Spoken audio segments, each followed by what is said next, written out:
കപിലസുതിനേധ ദേവഹൂത്യാമവതീർണോ ഭഗവൻ ഭവാൻ പരാത്മാ ജനകസ്തവ നിർമ്മലോപദേശാൽ വിപിനം പ്രാപ്യ ഗതിം ഗതസ്ത്വദീയം. ഹേ ഭഗവൻ, പിന്നീട് പരമാത്മാവായ അവിടുന്ന് ഒരു പുണ്യദിനത്തിൽ ദേവഹൂതിയിൽ കപിലനായി അവതരിച്ചു.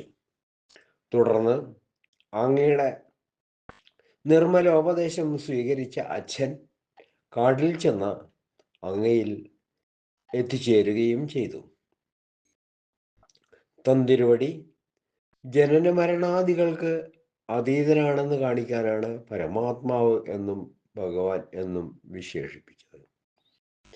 ബ്രഹ്മാവിന്റെ നിർദ്ദേശപ്രകാരം പുത്രിമാരെ മരീച്യാദികളായ മഹർഷിമാർക്ക് ദാനം ചെയ്തതിന് ശേഷം കപില ഭഗവാന്റെ അനുഗ്രഹം നേടിയ കർദമ പ്രജാപതി കാട്ടിൽ ചെന്ന് തപസ് ചെയ്ത് ഭഗവത് പദം പ്രാപിച്ചു.